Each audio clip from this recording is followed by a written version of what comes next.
This program contains adult content. Is there a God? Big atheist. Really? What am I, an idiot? Come on. That yes, it would be nice if you could throw your sins and your responsibilities on someone else. But it's not true. It looks like far-left lunacy. I don't believe that it's true that religion is moral or ethical. You don't need to follow anybody!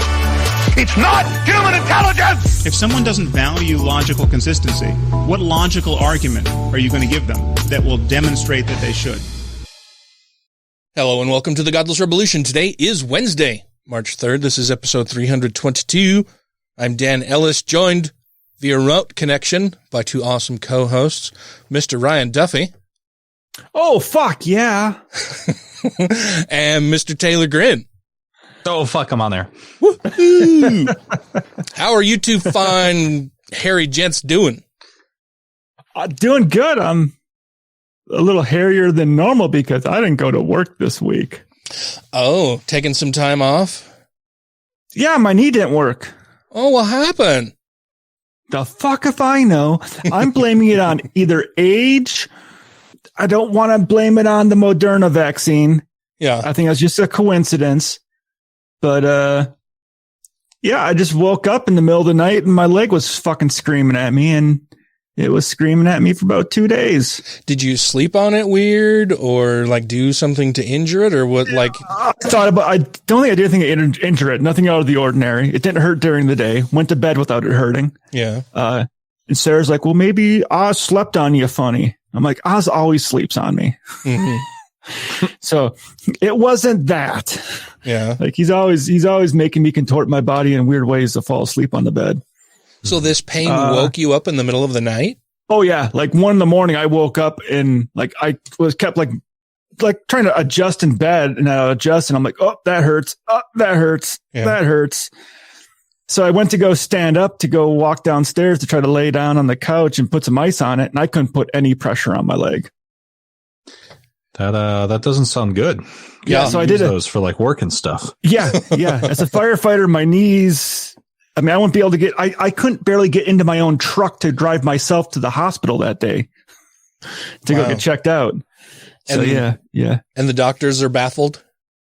Yeah, he's like, I'm like, I woke up like this. I'm like, I'm only 36. I can't be that old yet. God, he did say you're basically like, we're gonna have to turn you to glue. I know he was. He's like, it doesn't work. Gonna take you up back and shoot you. But he basically said, yeah, it looks like I had some fluid built up in the joint, and hopefully it's not gout, because they have to test for that. You can't say, yeah, it's gout. It's not gout. So I just kind of left pressure on it for all week. I'm still wearing a bandage on it or a support on my knee when I'm walking around and doing stuff. Does it still hurt? No, well, it feels like someone's squeezing it. Yeah. Like even when I take it off, like when I have it on, it feels good. Mm-hmm. Like a support putting pressure on it. When I take it off, it kind of feels like a little bit of like squeezing pressure inside there. So I don't know what's going on. I'm a youngin' and I have no calluses on my hands. So when I hear gout, I think like scurvy and like the jitters. Like what is gout? Gout is that like a diet thing? Like, will you have to change your diet? Your diet can definitely contribute. I literally don't know what gout is. Gout is basically a build up of excess fluid in joints that has a higher acidity, I think is what it is, and it crystallizes in the joint. I think it's a buildup of uric acid, isn't it? Yeah, so you basically get fluid in the joints that crystallize. So it's kind of, like you have little shards in your joints, and every time you move them. What do you do about that? Is there like a drug or what do you change to make that go away? My one buddy does cherry juice. Actually, he says helps with his gout. Because I mean that like when you say like, oh, it's a buildup of uric acid, it's like, okay, so is that like bloodletting or like which of your humors is in imbalance? No, my one buddy says that actually like him drinking cherry juice. So I don't know if there's like an acidic balance to the cherry juice inside of his body that helps change You're gonna have to start drinking like hippie alkaline water. Like, I'm not trying to make fun of your condition. I literally don't know. Like, well, I don't know if it's gout or not. You have you actually have to physically get tested for that. My buddy gets it. They poke you and draw out some crystals for that. Probably. My buddy only gets it in his left ankle. So he only has one ankle where it tends to build up into and turn into crystals. Yeah, I've got a couple friends. Well, you remember Bob, Ryan, who was on the show. Henline? Yeah, Bob Henline and his brother both have, Bob had, his brother has, really bad gout.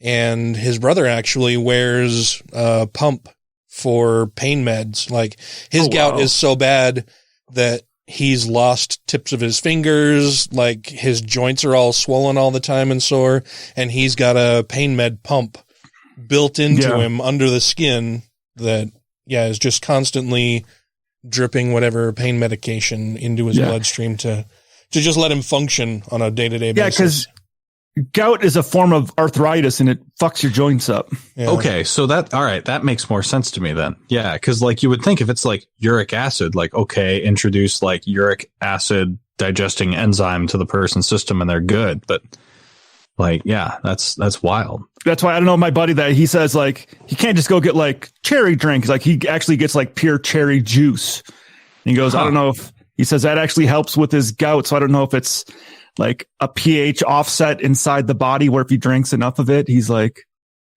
or what it's doing acidically inside of his body that helps rid it of that acid. If you do have to get like a painkiller pump though, like make sure to get the mask version. You'll be like, nobody cared who I was, so I gotta go. but you'll love this, Taylor. The doctor's recommendation was pressure and 800 milligrams of ibuprofen 3 times a day. Oh, so it was a military doctor then. He was too young to be a military doctor, but he gave me a military subscription. It's like, huh? That sounds like what Doc in the military told me. 800 milligrams of ibuprofen 3 times a day. Ibuprofen and plenty of pressure on it. Go fuck yourself. Go rub some dirt on it, walk it off. Keep passing your PT test and don't go to the VA when you get out. Well, he recommended that because he said the other thing we can do is get you scheduled for an MRI, which will cost a lot of money. So we'll do this. And if you still have the same pain in like 3 days, then we'll schedule an MRI. But if the pain isn't like this in 3 days, it's just inflammation of some kind.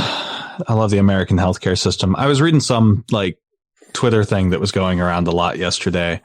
Where somebody was like, I live in Iceland. Like I had a lump in my breast and I asked my coworkers what to do with it. And they were like, go to the cancer clinic. And they were like, what about a referral?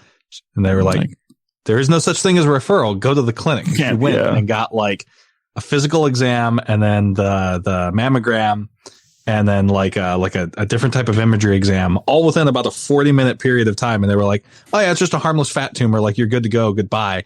By the way, that will be 3 kroner and it's like $5 like goodbye. Have a good one. You don't have cancer. Like all the same day. They're like, you have a lump. We need to take care of you. Yeah, it drives me nuts. We could give you an MRI, but that's expensive. So pop some ibuprofen, go fuck yourself. It drives me nuts when people say that the American healthcare system is like the best in the world because it's fucking not by any stretch of the imagination. No, like we have a lot of advanced medical techniques and equipment here and good doctors, but it's so fucking expensive and the administrative costs, both emotionally and financially, are just way too fucking high, man. And like, if you just remove the profit motive, like, yeah. Like, start there. But what would happen to all of those healthcare workers? Well, they're still going to be fucking needed. We're still going to need. What about the insurance salesman? Fuck them. Yeah. Not fucking needed. Yeah. Why is a company in between what the doctor tells me I can do or should do and me actually getting those treatments? Why is there somebody in the middle saying whether that's okay or not? Shouldn't my doctor and me be the ones to tell whether that's actually warranted? That insurance company employee can go back to a school and become a fucking nurse and actually contribute to the healthcare system. That's what they can do. I always say we don't have any whalers on the streets screaming for their jobs back. Oh yeah. There's this fantastic YouTube video, Humans Need Not Apply, that talks about like automation in industries and the way that industries change. And they're like, in 1904 was the peak year for horses. And every year since then, horses have had less and less shit to do. And nobody ever says, oh, well, this new technology will make new and better jobs for horses. And like, yeah, obviously no one said that, but people say that about people. Like, I saw a similar post from somebody earlier this week that was something along the lines of a company that was producing wagons, like carriages. And that their business steadily declined, and nobody complained really when the carriage companies went out of business, or nobody complains these days that carriage companies went out of business because there's no fucking need for them anymore. Yeah. Yeah. Everyone can cross train a little bit and we'll all work less hours. How about that? 30-hour work week. Done. Next. I think it's the same when people keep complaining, saying, well, if you push the minimum wage to $15, it's going to push a lot of people out of jobs. They're just going to start automating. It's like, motherfucker, they're going to automate no matter what. Yeah. People are just screaming to get paid decently for a job they're doing. Yeah. Right. Yep. Yeah, the only thing that has kept employers from automating more than they have already is because they can hire people for fucking slave wages. Yeah.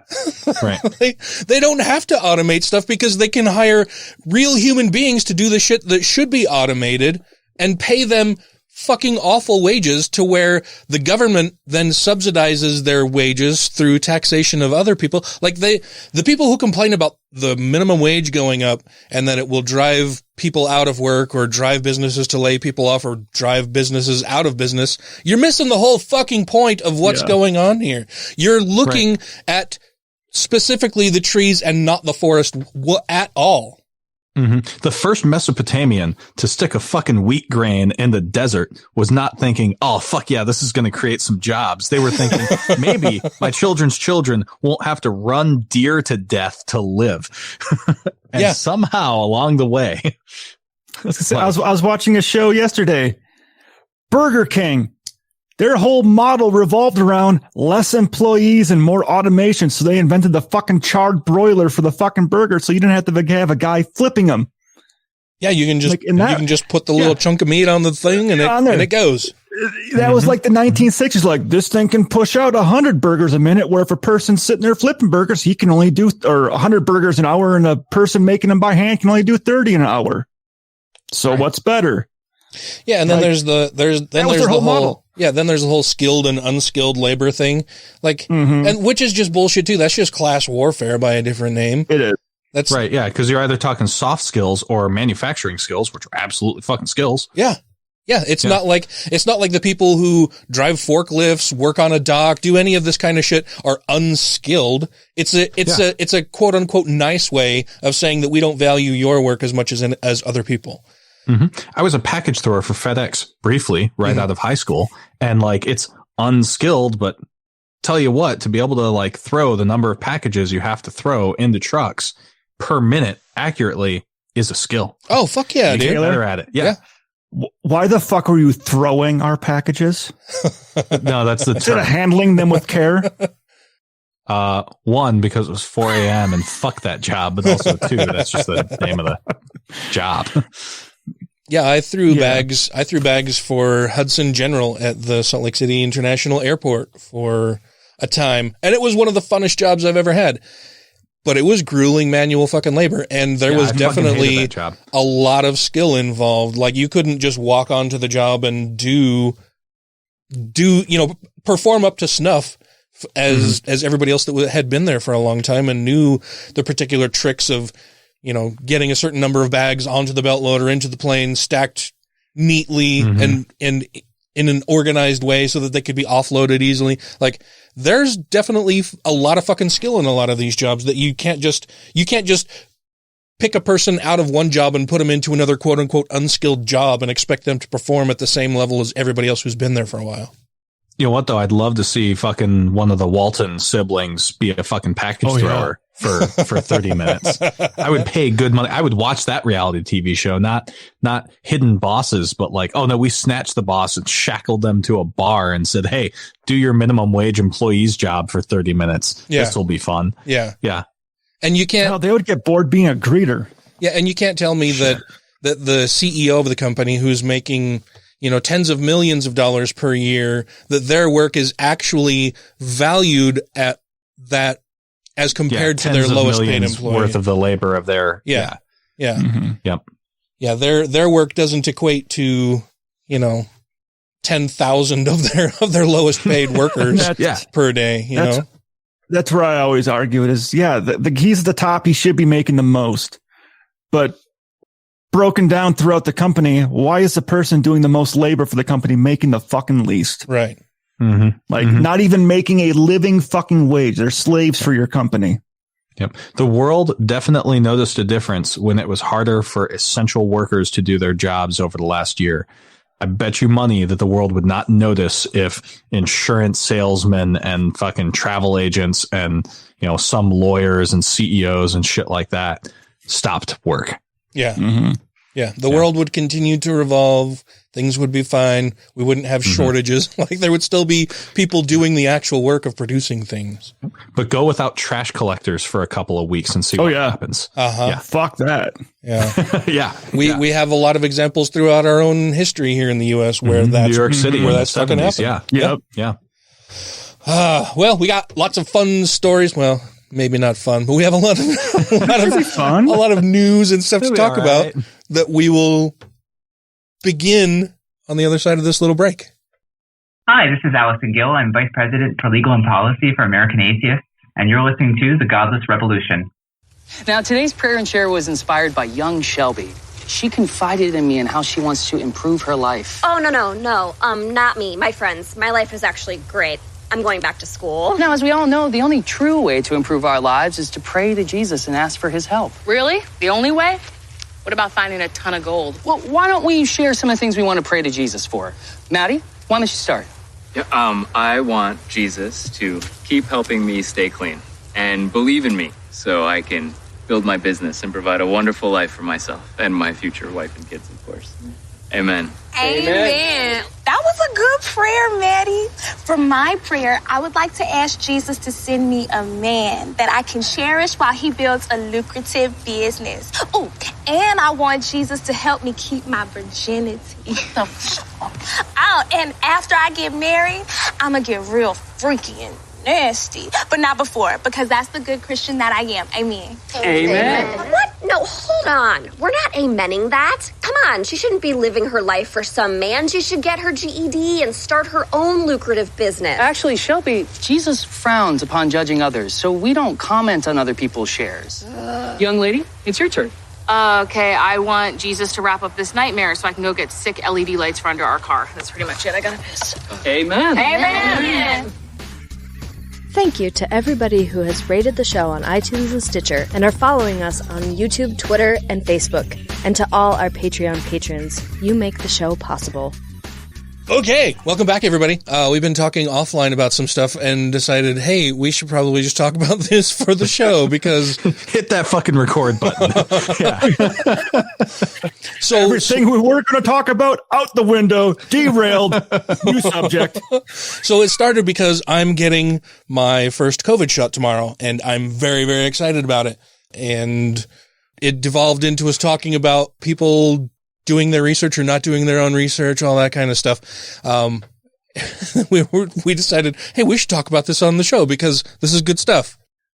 So, yeah, the Catholic Church it doesn't want people to take the Johnson & Johnson vaccine for the same exact reason they don't want people to take any vaccines, because they think it contains fetal tissues, which it fucking doesn't. I'd have to go back to all the mathematical or sciencey shit that I had looked up once before on this that we had talked about on the show. But the reason why people think it contains fetal tissue is because there was an aborted fetus that was used for tissues back in the 1970s, I think it was, in which they had replicated genes from that tissue, and now they can synthetically replicate those genes that originally came from that tissue in order to develop vaccines. So therefore, they say the vaccine is made from fetal tissue when it absolutely is not.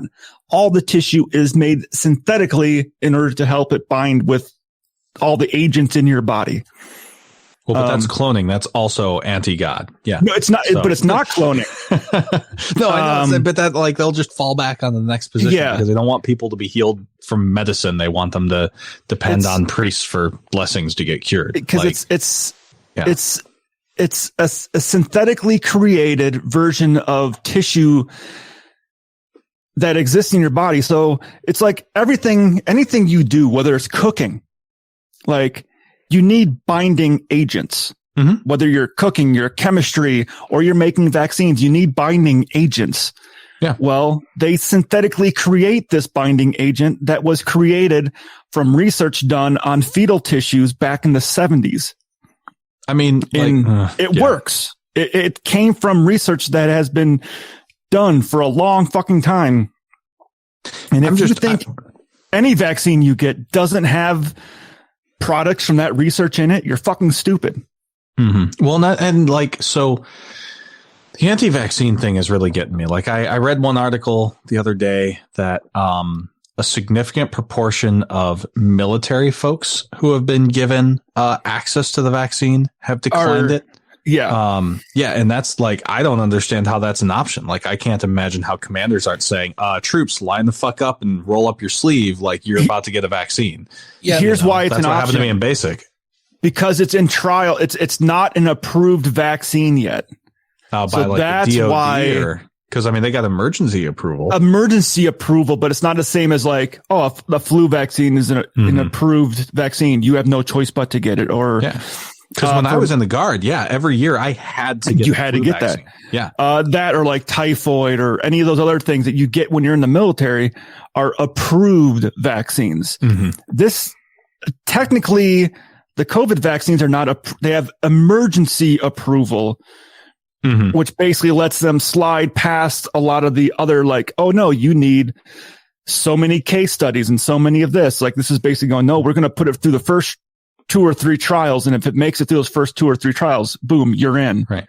Well, and it's important to note that like, these are some of the like best, fastest tested vaccines ever in terms of the sample sizes that they've safety tested these things on. I think the Pfizer one had a sample group of like 20,000 people in less than a year. And now it's for people volunteering. Yeah. Which is also awesome that you got that many people volunteering to go and take it, to be basically guinea pigs for it. Mm-hmm. But also I can't remember if it was a Pfizer or Moderna vaccine or if they worked together on this. It's not a new vaccine also. Right. Yeah. It's based on tech that people have been developing for quite a long time. For they just this type of virus. Yep. Yeah. So they took information they already had. So they already had a lot of research done before COVID-19 was even a thing. Because they were researching it for, I want to say like SARS, right? Because there was a big SARS scare that happened in 2009. And SARS is also a type of coronavirus. Yes. Pardon me, because coronavirus really just describes the shape of the virus, where it's got kind of a halo. And the thing is, it's all about the proteins in this virus too. So and the way that they jab onto the exterior of the cell, and that's the corona that's being spoken of. Like that's why you see that spherical shape, with little prongs sticking out of it, and you can make a vaccine that's basically like that with the vaccine on the inside of the thing. So it's really about shaping it right. And they've already developed the right shape. It's the way I understand it. And I'm basing this off of other things I've watched on how infections and how diseases actually transmit inside the body. You the spike protein, the part when you're looking at it, where they have all the little spiky little things that are coming off it. They're basically like hands. Mm-hmm. And then you have cells in your body, and they have some little hands floating around and stuff too, just kind of checking out what's going on. And when that protein comes in contact with a normal hand in your body, they'll have a little handshake. Yep. And either your body says, yep, you're a friend, or nope, you're not a friend, decides on whether or not it's going to let you in. Well, right now, our body doesn't know not to let it in. So it lets it in. And once it gets in there into the mitochondrial part of, not the mitochondria, into the middle of the cell, it can replicate. It can get into your DNA and it replicates and spreads and does all that other shit. So we're basically we're replicating the spike, our DNA of it, to talk to the RNA in your body. So that way, when it comes by to do a little handshake, your body says, nope, you're a foe. We're going to kill you now. Yeah. And I mean, that's how all vaccines really work in some form or another. It's just that, like, in a way, you know, if a virus is kind of like a Trojan horse, right? Yeah. We had already been developing a drug that said, don't let those fucking horses in. And we just put different Greeks inside of it, like to butcher the hell out of a metaphor. Oh, yeah. But yeah, I mean, that's, It's also the same with, like, so swine flu has not become a pandemic. Mm-hmm. Not swine flu, avian flu.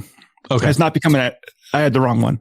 Has not become a pandemic, but I've also been seeing researchers that are looking at the avian flu and being like, hey, this has the possibility of becoming the next COVID-19. Mm-hmm. And that's because most flus, like, what ends up happening is they jump from one animal population to a human population, often because the humans and the animals are in close proximity. Yes. That's why, like, a lot of plagues in medieval times happen, is because you're living in a one-room hut, and during the winter you keep your animals inside with you so they don't fucking freeze to death. And, like, that's why you get a lot of those conditions coming out of impoverished areas around the world, because they're largely in those same kinds of conditions. It also is more prevalent that we're no longer nomadic, and industrialized farming and everything else makes it way easier and us more susceptible to these diseases fucking popping up in us. But the ability of them to jump gets harder as the system is different from the animal to animal, which is why, like, swine flus are easier to cross because pigs are so similar to humans, but birds have much different systems. So it's harder for that virus to make the jump. But I know they're looking at avian flu as being, because it has made jumps, I thought, in some of those South Asian countries where they have had small outbreaks of avian flu. Yep. But they're looking at right now, like, they are trying to develop a vaccine for avian flu. So when it does become a pandemic, it's not going to be like this one. Yeah, the rollout can be done. It can be roll out. They can boom. It's out. We're getting shots in arms. It's already an approved vaccine. We're good to go. We're good to go. Start fighting this. So this leads me to another thing. Oh, I'm sorry. I thought. I was just going to say, but as we become more densely packed in city centers, it's not going to get any better. Yeah, and that trend is not going to reverse. No. Yeah. So I was reading last night this article by CNN that was interviewed a lot of workers. It was actually one of the longer form articles I've seen CNN do in quite some time, where they were talking about vaccine visas and what kind of impacts it'll have. This idea that, like, we might eventually have to come up with some sort of, like, a stamp or a system or something like that where you can tell whether or not somebody has had the vaccine, and that allows them to travel or not to travel. And one of the concerns that researchers, sociologists, public advocates, that kind of thing had was that people at, like, impoverished or otherwise at risk or underserved areas would be less able to get access to the vaccine, which would cause them to become further impoverished and less able to access and more underserved, because now they're more and more cut off from the rest of the world. And, like, that's a serious concern. Like, one of the things that we need to make sure to do as a society is make sure that, like, everyone gets access to this vaccine, because especially in the more underserved parts of society, they rely a lot on migratory work in order to get by. There's a reason why immigration is the way it is in the U.S. People who do jobs that Americans otherwise won't do, travel across the border, work during the harvest season, go back home. The inability to do that harvest is affecting our food prices and also their way of life. And if they don't get access to the vaccine, that won't change. If they're the last people to get access to the vaccine, they're going to get hit even worse, like, exponentially. But we're already seeing this in Florida. Yeah. But in a way, something else that pisses me off, though, is that, like, I don't want that argument to, like, support people who are underserved and would love to get access to the vaccine if they could, to be used by anti-vaxxers who are just going to say, oh, well, I don't want this to become Gattaca, where if I don't have a stamp on my hand, I can't, like, travel the world. And it's like, well, no, fuck you. Like, this is something that's desperately needed so that we can keep people safe, so that we can keep the underserved people safe who don't get easy access to this kind of medication safe, or people who have legitimate allergens to, like, eggs and that kind of thing. And I'm really nervous about like anti-vaxxers, especially with how many more conservatives are becoming anti-vaxxers because of like conspiracy theory shit. I'm really worried that it's going to create like a permanent strata where you've got, vaccinated people and then people who either refuse to vaccinate or can't vaccinate, and them just making each other sicker and fucking things up. But I mean, what do you guys think? I'm not as worried about the travel thing. And here's why. As long as the rollout is done right, which is why I mentioned Florida, because Florida has already been caught with DeSantis putting up places in very wealthy areas to give out vaccines versus like being more equitable and being like, no, we need to do this everywhere, not just in rich neighborhoods. Because right now the vaccine is free. You don't pay for it. Right. It is fucking free. So as long as it's given out equitably and in all areas, the whole travel thing shouldn't be a worry. And I don't want to sound like an asshole here, but some people just can't afford to travel sometimes. Right. Yeah. But that's not what I'm talking about. Like when I lived in the Middle East, a significant portion of the entire workforce there were people who are coming from like Southeast Asia. Yeah. And that was how they made their lives. They sent their money home. Which is why I say, as long as the vaccine is distributed in an equitable manner where it doesn't matter if you're in a rich neighborhood or a dirt poor neighborhood, you have equal access to come in and get it. Now, whether you get it or not, that part is on you. Making that accessible to you is the least we can do. Now, if you're an anti-vaxxer and being like, well, I don't want to get it. Well, that comes with some consequences if you don't get it. We are offering it to you for fucking free. It is here right now. We'll give it to you. No charge, nothing, free. And if you decide not to get it, whether you're filthy, stinking rich or you're dirt poor, you pay the consequence of not getting it. Yeah. As long as you have the opportunity to get it. And that's kind of how I feel a little bit. Like, I don't want to see this shit get worse. And if you don't fucking get a vaccine, it's going to get fucking worse. Right. Well, I don't want to see the shit stay as bad as it is. Yeah. And there should be consequences for those who don't participate, who don't, aside from the chances of them getting whatever disease, there should be consequences where they can't participate fully in the rest of society because they've become a danger to society. Right. In the same way that we would lock up anybody who carries any other kind of plague and want to keep them away from the rest of the population so that they can't contaminate them and do more damage. Like, there have to be societal restrictions on people who aren't vaccinating. We cite parents who smoke in the same car as their kids. Right. Like, yes. Yeah. The fact that we haven't yet created a legal apparatus for people who are putting other people at risk by not wearing masks is ridiculous to me. Yeah. Well, and a lot of the people are trying to claim that it's their religious freedom that should protect them from having the government inject them with some kind of GPS tracker and a vaccine that isn't going to do nothing for them no-how. Which I want to call bullshit. There should never be a religious exemption for public safety. There is no religious basis for that activity. Like, there's nothing in any holy book that I am aware of. Yeah. That prohibits that. Yeah. If you have a legitimate immune disorder where you can't get a vaccine, you can't get a vaccine. That's also why the mass public should be getting vaccines, so you're not even at more fucking risk trying to go get your fucking groceries. Well, and I want to bring the religious angle into this and talk about some of the reactions from religious organizations in particular. But we'll do that on the other side of this little break. Sorry, I hope I didn't just derail whatever the fuck we were doing. No, that was awesome. I think we're having a good conversation. Yeah. Yeah, I think that was good. Stop that. Yeah, I want to highlight the fact that, the Catholic Church recently...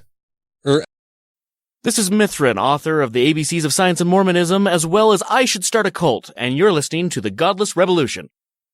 So I changed my theology 1,000 times. I mean, by the time the last God I believed in, Seth, was the greatest God in the world. He was so wonderful. He agreed with everything I cared about. He was so nice. He wasn't sending anybody to hell. He wasn't responsible for any evil thing. And the problem is that like I was in love with that God until I realized, of course, like if God and you agree that much, it's maybe because you invented him.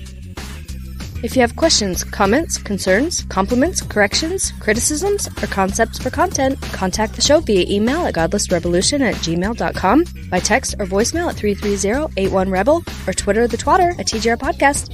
Thank you!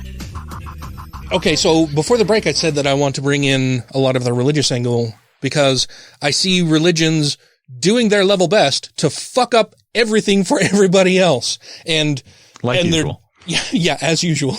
as per the usual, as they are wont to do. So back in December, the Vatican issued a decree, or whatever they want to call it, that, quote, it is morally acceptable to receive COVID-19 vaccines that have used cell lines from aborted fetuses in the research and production process when ethically irreproachable vaccines aren't available to the public, but it stressed that the licit, not illicit, but the licit uses of such vaccines, quote, does not and should not in any way imply that there is a moral endorsement of the use of cell lines proceeding from aborted fetuses. Now that the Johnson & Johnson vaccine is available, well, now the Catholic Church is like, well, you know, it was okay if we didn't have a choice, but now we do have a choice, and so you shouldn't do it. So basically they're saying that they're fine with pissing off their God if it's the only way to keep their congregants alive, right? The courage of their convictions doesn't extend to actually ending their own life or encouraging their congregants to end their own lives or not protect their own lives through vaccine. But if they have options available, then it's, well, now, we're going to say, you can't get this one. Can the Pope not just be like, indulgences for everyone? Like, if you took the fucking vaccine, I forgive you because I'm God's voice on earth. Like, that's literally what I'm here for. The church will donate money in your name for these indulgences. Yeah. When you go in and take your next communion, you're specifically forgiven for this.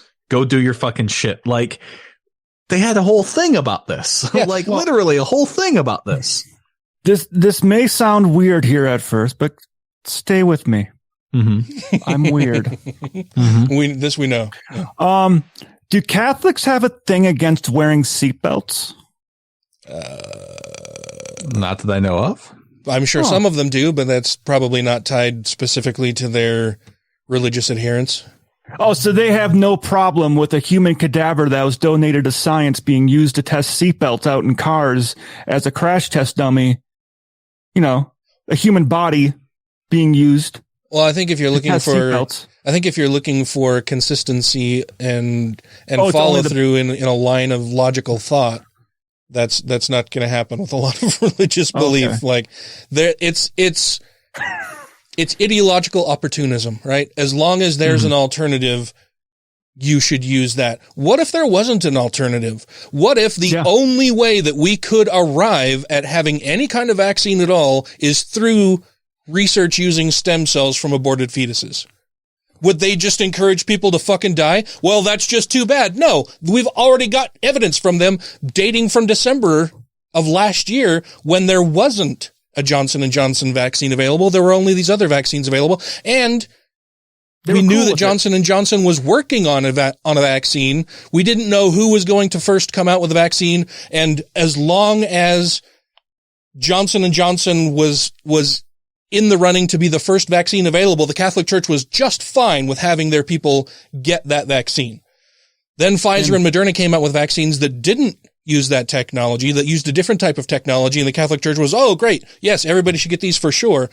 And now that Johnson & Johnson has come out and they weren't the only available vaccine or the first ones past the post, the Catholic Church is saying, well, you should probably not use this one.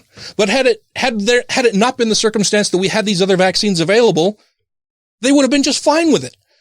Yeah. Religions progress only when forced to do so. When they have no other means of staying relevant, they progress just to the point of being of relevance still, right? They're not going to progress beyond that, most of them. It's just a really frustrating history that we have with religions. And the Johnson & Johnson vaccine is probably going to be predominantly available in rural and low-income areas because they don't have the ability to refrigerate the Moderna or Pfizer vaccine. Where the Johnson & Johnson vaccine does not require that refrigeration and is a one-time shot. Yep. So most likely that one's going to roll out to the areas that can't handle the other two vaccines, which are going to be rural and low-income areas that don't have fucking hospitals, because we care about those neighborhoods. Well, yeah, so this article is from the Huffington Post back in December, and a portion of the article says, in its statement, the Vatican explained that obtaining vaccines that do not pose an ethical dilemma is not always possible. It cited circumstances in countries, quote, where vaccines without ethical problems are not made available to physicians and patients, end quote, or where special storage or transport conditions make their distribution more difficult. Much of the Vatican's pronouncement had echoes in a statement last week by officials of the U.S. Conference of Catholic Bishops. The U.S. conference officials said that, quote, in view of the gravity in the current pandemic and lack of availability of alternative vaccines, end quote, receiving the vaccines being distributed in the United States is justified, quote, despite their remote connection to morally compromised cell lines. So as long as that was the only option available, they were able to stretch themselves into the modern era and say that, you know, as long as there aren't any others available, well, then I guess it's okay, even though there's a remote connection to morally compromised cell lines. Now that we have options, well, it's not just that there's a remote connection, it's that they're made from aborted fetuses. Yeah. Which is why when they have the remote cell line in there, I'm like, you are still just pissed off that a single aborted fetus that was donated to science in the 1970s was used to fucking save billions of lives. Right. And it's all fucking made up as they go anyway. Like, hey, Pope, free advice. Any fetuses which are used for medical research immediately go to purgatory and then will go on to heaven because they made a sacrifice for other human lives that is like Christ's sacrifice. You're welcome, free of charge. Let your people take fucking medicine. Like, it's not hard. What if that was God's fucking plan to abort this fucking fetus in order to save millions of lives? Vaccine. Yeah. Done. Next what problem. if that was God's fucking purpose? You don't know. Well, and it's just so fucking hypocritical, and they have completely flip-flopped in this in the span of 3 fucking months, right? So I'm looking at this article from the Washington Post that was published today, actually. And the headline is U.S. Conference of Catholic Bishops says to avoid Johnson & Johnson vaccine if possible. It says that if possible. Yeah, nice wiggle room there. Yeah, if possible. On Tuesday, the U.S. Conference of Catholic Bishops urged Catholics to avoid taking the Johnson & Johnson coronavirus vaccine and to choose alternatives from Pfizer or Moderna instead, because Johnson & Johnson used cells derived decades ago from an abortion to create the vaccine. So are we talking about like a single abortion decades ago? I think we are. Yes. It is. It was a single abortion decades ago where that fetal tissue was donated to science, and they have derived synthetic cells based off of that aborted fetus nowadays that are made in a lab with no ties back to it.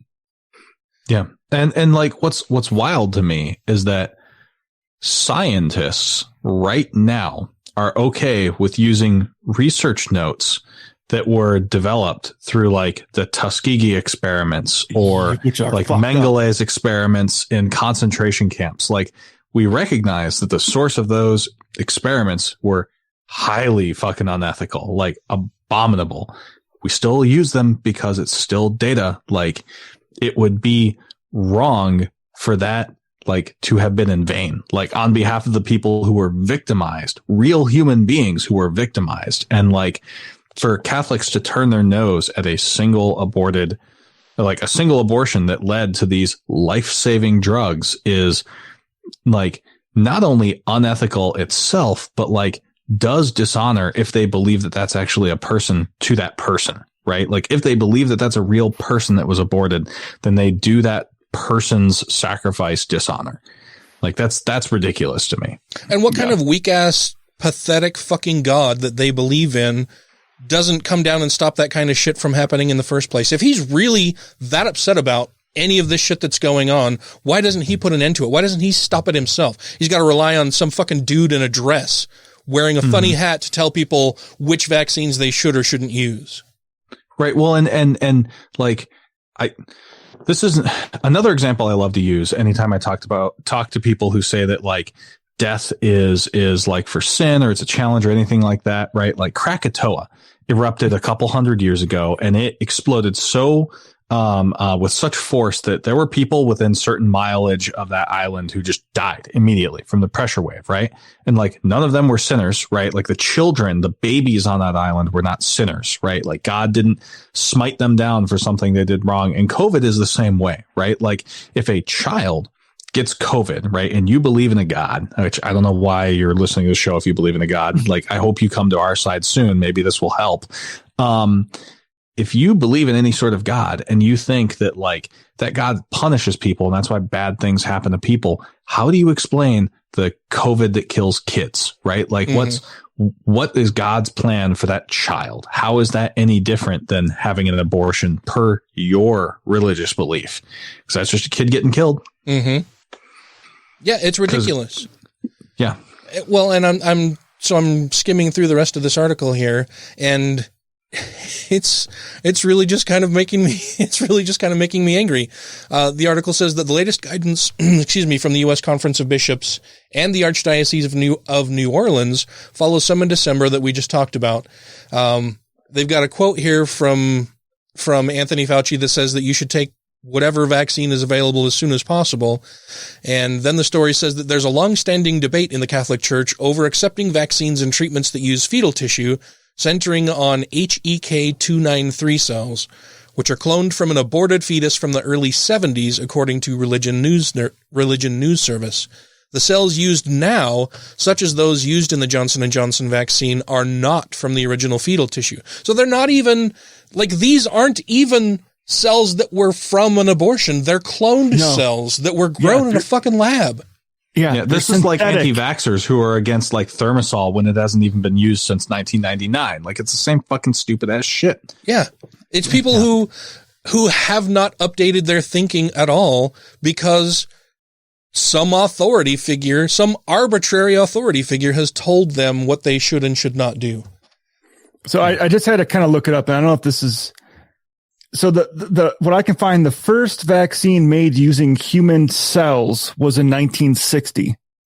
I don't know if that was human fetal cells, but Roe v. Wade was 1973. Well, and so I'm saying there's a possibility that these weren't from like, oh, I just want an abortion. Like, hey, medically this person needed to have an abortion because the fetal tissue was going to kill them. Yeah, well, it's important to know that like Roe v. Wade was what set the federal bar. Like there were states in which abortions were legal up till Roe v. Wade, but there were also states where it was not. So like it's entirely possible that like somebody in like New York State was able to get an abortion prior to Roe v. Wade, where somebody in Alabama was not. Yeah. Well, and it's interesting that for all of the vaccines, all of the cures that we've ever had throughout human history, not a single fucking one was created and distributed by God. God didn't have any fucking hand in this at all, unless they want to try to argue that, well, he inspired people to build these things and to create these wonderful vaccines to counteract the things that he fucking made in the first place. Yeah. Yeah. Well, and something just fucking occurred to me, right? I can donate my body to science when I die, right? Yep. Now, let's say that I get murdered, right?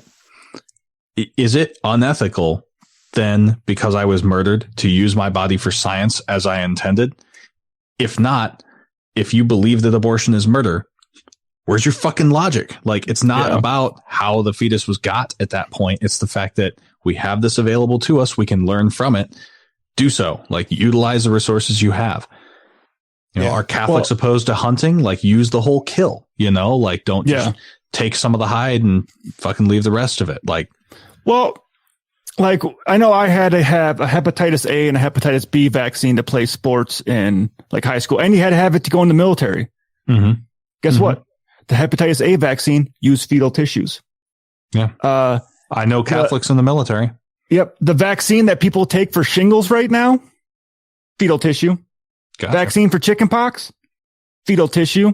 And you better not ever get bit by a fucking raccoon because the rabies shot has fetal tissue. Yeah. It's so frustrating to me. All I want to say before we head home for the night is that if you get the opportunity to take the vaccine, take it. And if you've got anyone in your family or any of your close friends who are skeptical about taking the vaccine, learn as much as you can. We'll try to add some stuff on like the Facebook page if there's any talking points out there that'll help be persuasive to folks in your life. But like, if you might be a wallflower and just nod along while they complain and choose not to take it, try to like step up and see if you can't convince them and push them over the line. Because the faster that happens, the faster, we can get back to normal society and people will stop dying of this. Mm-hmm. That's all I have. Like, listener, please do that. Like, the next time you just sit back quietly and not say anything, like challenge somebody who's vocalizing opposition to the vaccine. That's all. Who's spewing bullshit. Yeah. Beautifully said. Be the difference. Thank you very much for that. I get my first shot tomorrow. I'm pretty fucking excited about it. I'm pretty fucking envious of you. I'm like last in line. Yeah, I've had both mine. Super excited about it. I am looking forward to it a whole lot. But we are out of time for this episode. I'm being the time guy these days. Because you got to go back to work. Because I'm super busy. Yeah, I do have to get back to work. So I took a break at the end of my shift. Well, not 2 hours after the end of my shift. I took a break to come down and record with you guys. Brought my work computer down with me in case I may have missed messages. No, I'm good. And yeah, I need to get back to work. But before I go, I want to make sure that we thank our Patreon supporters because they're such fucking awesome people. Yeah, buddy. That would be Alan Firth. Christy shit, it's not up on. Run, Dan, run. I had it scrolled to the side on accident. That would be. Did you start? Let's. Go ahead. Oh, I already said you're number 3, Dan. Oh, I'm 3. Okay. Oh, so now it's my turn. Jesus Christ. Fuck. Stephen Andrus. 2 skeptical chaps. Vanessa. Don't be a Richard. Ollie Olson. John McCullough. Tiffany Hudson. Sinead Duffy. Utah Outcasts. Wesley Aaron. Andrew Vodopich. Jeremy Goodson. All hail Peanut Butra. Jeff Peterson. Corey Ebert. I like that new one. Megan Mitchell. Freethinker 215. Tim Jacobson. Janet Uter. Savita Kuna. New patron, James. Woohoo! Thanks, James. Welcome aboard. Purple Dragon. I hear you're also a firefighter. Yeah, I heard that. I heard we have something in common there, James. Nico Gonzalez. Chad Pryor. And Patreon customer service sucks donkey balls. Thank you all so much. Knowing that Patreon customer service sucks donkey balls, you can contribute to the show if you would like via PayPal through our email address of godlessrebelution@gmail.com.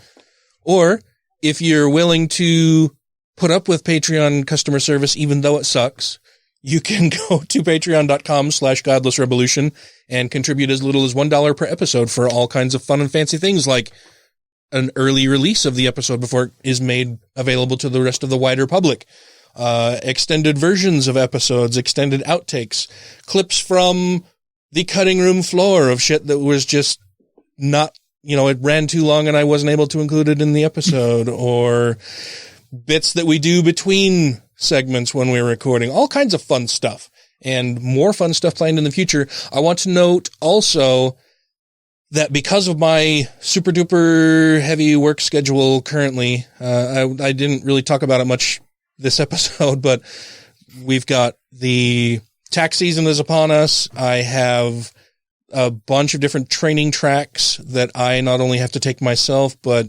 schedule out for our branch and obtain funding. Like there's a lot. I have a lot on my plate right now. I'm going to be maxing out the overtime available to me. With that in mind, there may be weeks in the near future that we may need to skip an episode just based on my workload and what's coming down the pipeline toward me. But we're going to just kind of play that by ear. We will let people know those weeks where we may not be able to get an episode out, but I'm hoping that we can maintain getting one out to you every week. Just letting you all know that might not be the case for every week here for the next little bit. But I thank you all very much for listening to the show. I thank our Patreon supporters for being our Patreon supporters, and you two fine gentlemen for joining me to rant for a little while tonight. Oh, it's fun. Yeah. A heart, you guys. Very ranty tonight. I'm giving a little heart thingies in the cameras. I see a face. And that's something else we've talked about wanting to do is now we've got cameras where we can all see each other. We've been thinking about doing some live streams and stuff. We've got news about that in the coming weeks and some fun episodes planned. Ryan's got a fun one lined up for next week. Oh, yeah. So, yeah, good stuff. Good things are coming, man. I'm excited. Be good to each other. Stay safe and enjoy the rest of your week. Don't forget to get vaccinated. Get the vaccine. Do it. I'm really glad I started fucking around with buttons. Because, yeah. Cutting the fucking audio. Like, all right, cool, got it. Because I'm riled up about that shit, man.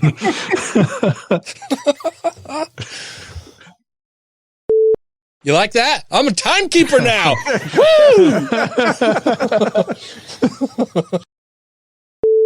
That's abortifacient stuff that you don't do that again to do. Gotta be mad.